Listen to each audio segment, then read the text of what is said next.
Andrew Hutchins here, not a licensed physician, not giving medical advice. It's purely educational and for entertainment. And hopefully in the near future I'll release several videos.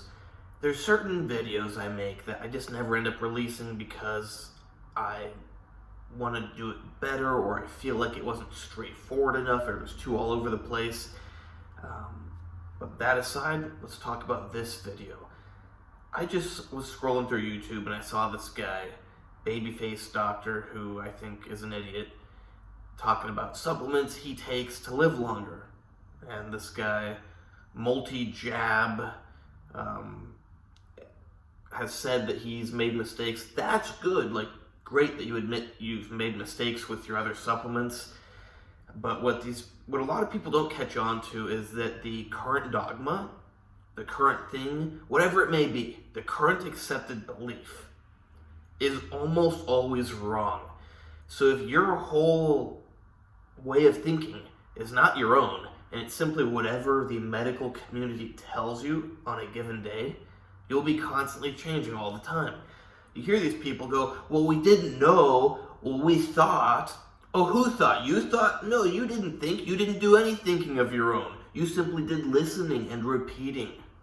They go, but all the evidence, no, you didn't look at the evidence good enough. The evidence didn't change. How you saw it changed. Or not even how you saw it, but how someone else saw it, because most people don't think for themselves. That's the problem. So today they go, eat less carbs to live longer. They go, oh, I'm going to eat less carbs to live longer. Your favorite YouTuber goes, yeah, so we see the studies, and they show that if you eat less carbs, you're going to live this much longer. And then, a month later, they go, well, we see that if you eat grapes, you're going to live this much longer, blah, blah, blah. I'm believing that we should eat 54 grapes a day. Studies show that if you eat 52 grapes a day, that it's not as good as if you eat 54. They come up with all sort of nonsense. And people buy into it because it's backed by studies. Studies can show anything. Like, number one, you can make a study that will show anything. Number two, most of the studies have ulterior motives. Number three, the journals that publish the studies choose which studies they publish. So there could be 50 that say vodka's good for you, and there could be 20 that say vodka's bad for you, and they only publish the 20 saying vodka's bad for you. Now, I just made that up. I'm not trying to say vodka's good for you. I'm not trying to say there's a conspiracy with vodka. It's just an example. Check out my other videos on why you shouldn't trust medical studies. Now, I'm not going to go off topic and talk too much about medical studies, but they should be taken with a grain of salt, especially when a new study comes out, a new groundbreaking study. It's like, okay, hold your horses. Let's see if a bunch of other studies come out that support that. But what I was thinking about for this video is to address life extension or longevity. You have all these people on YouTube that are experts on longevity, despite the fact that they don't have any track record for increased longevity. They're not 120 years old. Their patients are not 120 years old. In fact, they probably don't even know anybody who's 120 years old. You get where I'm going here? It's very easy to be an expert on something that no one can call you out on. Because, well, we just have to wait and see. And then guess what? When 50 years goes by and they're dead, well, they already got all their YouTube attention, they already made all their money, and you go, well, I guess they were wrong. But, I'm not trying to say that just because one person doesn't live a long time that all of their information is wrong. That's not what I'm trying to say. What I'm trying to say is we don't have any evidence for any of the stuff they're saying. And you may go, but yeah, the study, throw it out the window. The study doesn't mean anything. Yes, the study is worth a grain of sand or a grain of salt or whatever. It does have some weight. The studies can give us some food for thought. Now you, if you're a very blockheaded person, you think I've gone off the deep end, or if you don't follow my video. Now, if you're a follower of mine, you probably don't think that. But the average person will go, this guy's crazy. He doesn't believe in medical studies. If you actually knew about science and health and stuff, and you actually read medical studies, you wouldn't believe in them either. It's funny. Kind of related, kind of not. I was in the hospital the other day, and some guy had an infection. Everyone's like, well, the doctor told him to take antibiotics. He's stupid for not taking them. And I'm like, no, he made the right decision. Just this time, it wasn't the right decision. What do I mean by that? As I told him, 9 out of 10 times, you should not listen to your doctor.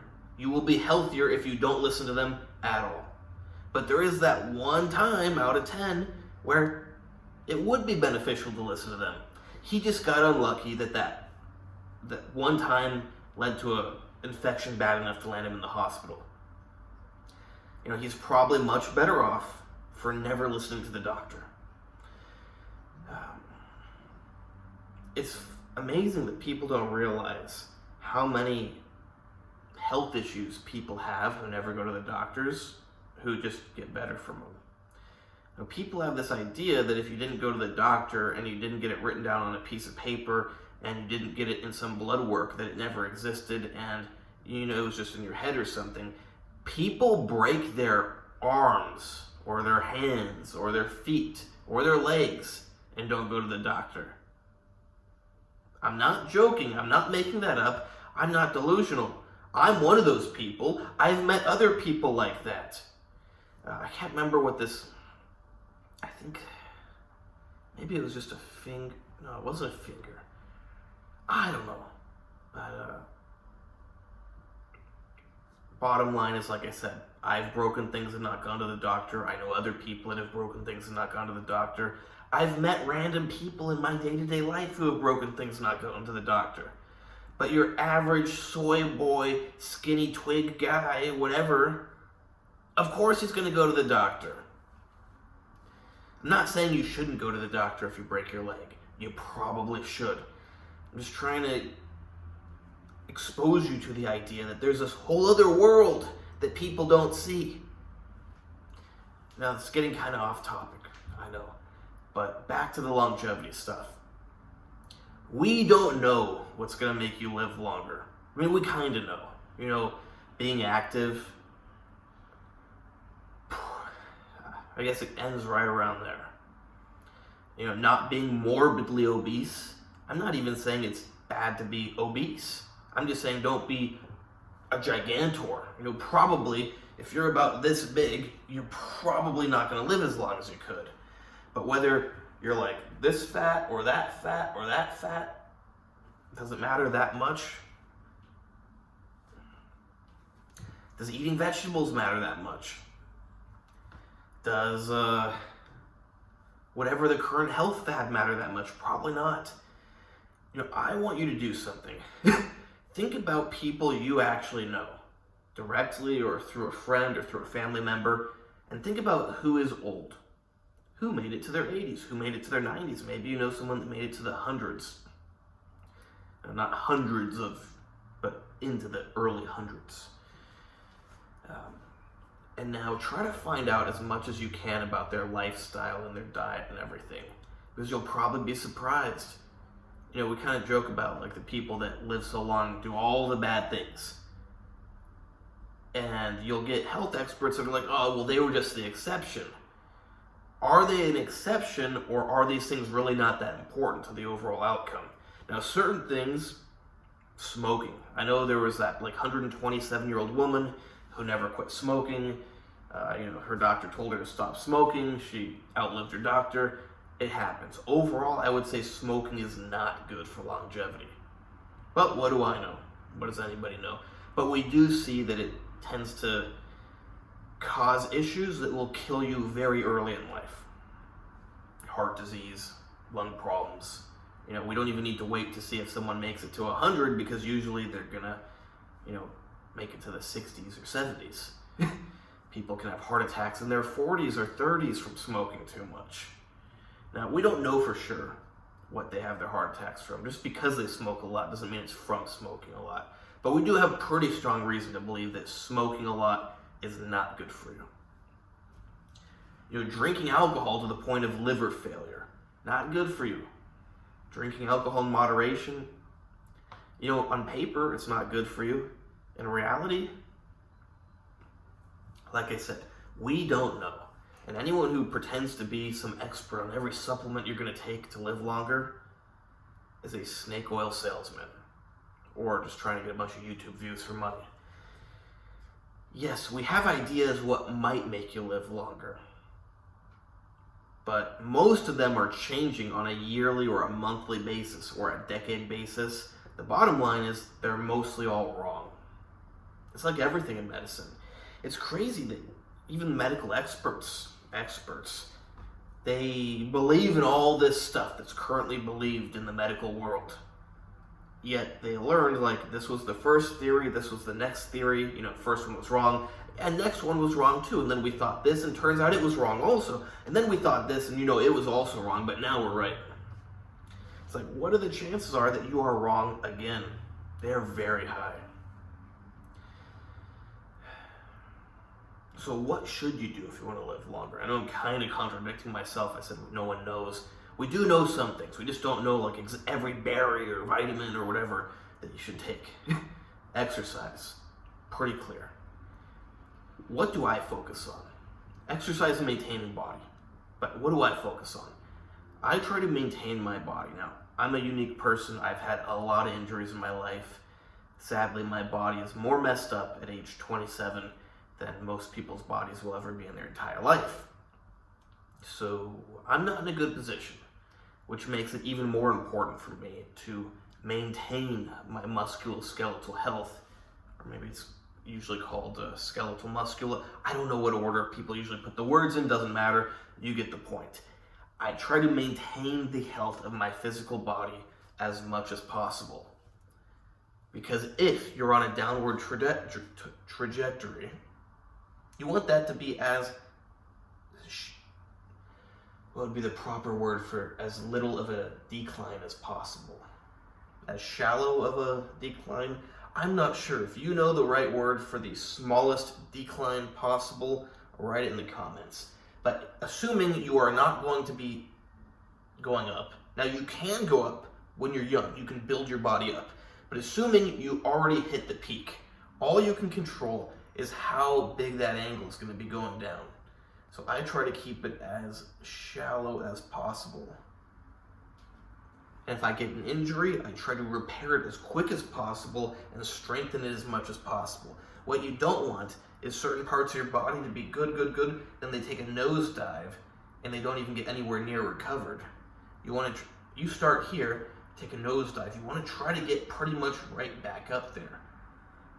You can do that most of the time if you're really strict about your recovery. Now, it's not always possible. Sadly, I know that firsthand. But you still want to get as close to recovered as possible because it's not going to get better as time goes on. Yes, maybe you do something like stem cells, you can get that extra boost. Yes, maybe if you get a really good surgery, now surgery is very bad most of the time, but if you get lucky and you get a really good surgery, maybe you can get a boost up. But for the most part, in general, after a certain age, when you hit your peak, you're only going downhill. Your decision is how fast you want to go downhill. Ideally, you keep it almost level. Who knows, maybe we can even keep it level. Maybe with all the right tools, we can even bring it up.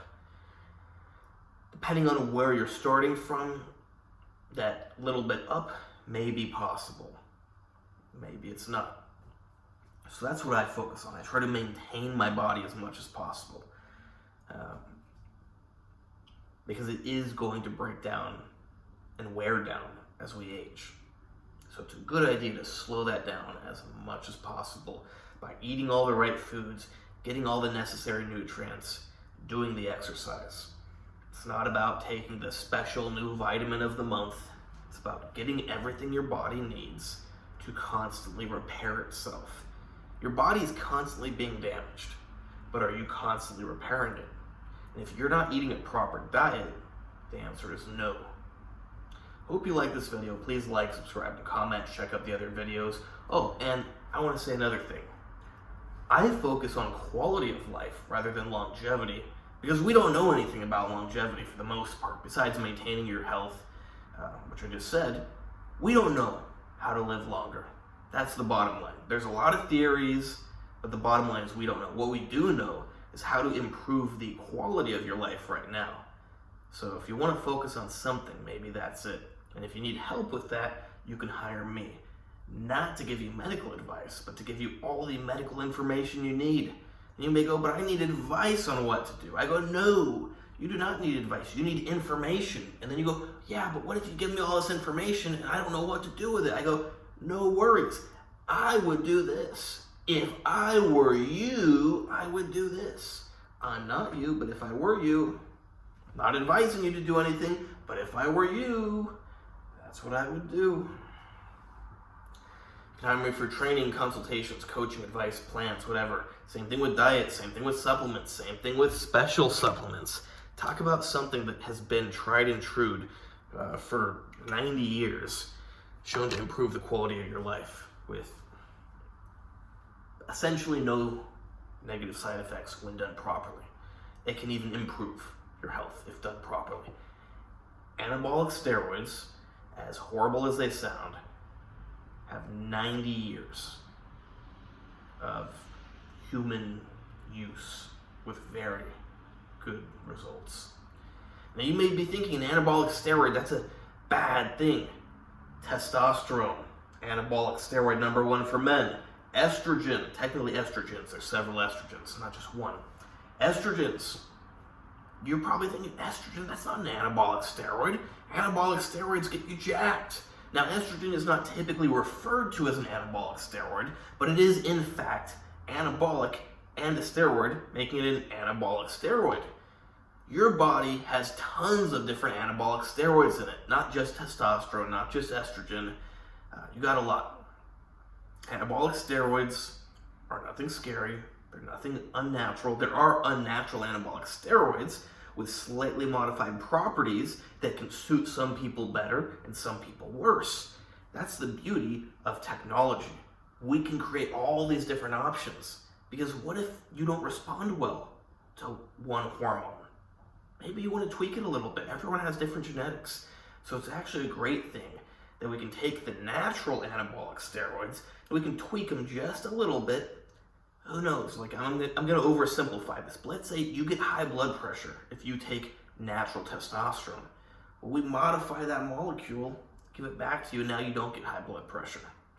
That's an oversimplified example, but I hope you get the point. Just because it's not identical to your natural thing does not make it worse. There's actually the possibility that it's better for you. You may be going, well, my body's adapted for millions of years to work with what I've got. It's like, yeah, but everything changes when you are introducing it to your body in an artificial means not produced by your testicles. The human body is very complicated. If you want to learn more about it, you want to dive into something, schedule a consultation with me. We can talk about everything as in-depth or as not in-depth as you want. And you can hire, I already said the stuff.